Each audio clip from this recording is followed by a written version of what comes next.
एक राजा था जिसके यहाँ बेटा पैदा नहीं हो रहा था। उसे किसी तांत्रिक ने सलाह दी कि आप किसी रात में किसी छोटे बच्चे की बलि चढ़ा दीजिए, अगले 1 साल में आपके यहाँ बेटा हो जाएगा। राजा ने ठीक ऐसा ही किया।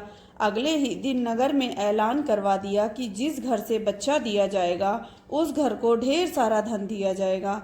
राजा का ये ऐलान एक गरीब परिवार ने सुना तो अपने घर के सबसे छोटे बच्चे को भेज दिया कि यह बच्चा हमारे किसी काम का नहीं, इसे रख लो।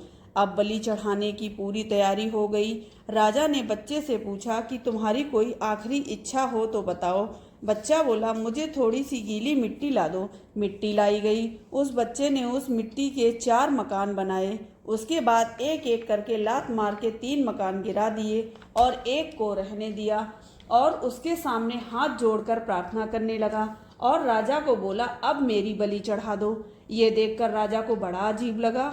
वो डर सा गया, शायद बच्चे ने कोई तांत्रिक विद्या की है। उसने बच्चे से पूछा, तूने ये क्या किया था?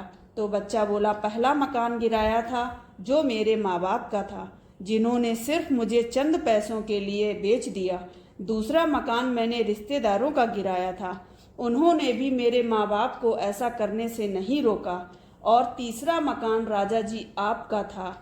आपका तो काम है लोगों की रक्षा करना, लेकिन आप भी अपने लालच के लिए रक्षक से भक्षक बन गए। आपने तो अपने लालच के लिए मेरी जिंदगी ही खत्म करने की सोच ली, तो मैंने आपका भी महल गिरा दिया। चौथा मेरे भगवान का घर है, उसके सामने मैंने हाथ जोड़कर कह दिया कि अब सब तू संभाल लेना।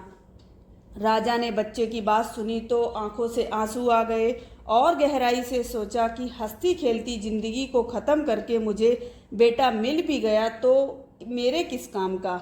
मेरे राज्य में न्याय की भूल हो सकती है, लेकिन उस ऊपर वाले की डायरी में गलती की कोई गुंजाइश नहीं। राजा ने रोते हुए बच्चे को गले लगा लिया और बोला, आज से तू ही मेरा बेटा है। कहानी का बस इतना सा मोरल है कि दुनिया के सामने झुकने से कुछ नहीं होगा। दुनिया अपने मतलब के लिए कुछ भी कर सकती है। झुकना है तो भगवान के सामने झुकना, जिसके सामने तुम्हारा कोई कुछ नहीं बिगाड़ सकता। समर्पण करना है तो उस परमपिता परमेश्वर को करो जो किसी के आगे तुमको झुकने नहीं देगा। अगर हमारी ये छोटी सी वीडियो आप लोगों को पसंद आए तो लाइक, शेयर, कमेंट, सब्सक्राइब जरूर करिएगा और फिर मिलते हैं एक नई स्टोरी के साथ। तब तक के लिए राधे राधे, जय श्री राम, गुड नाइट।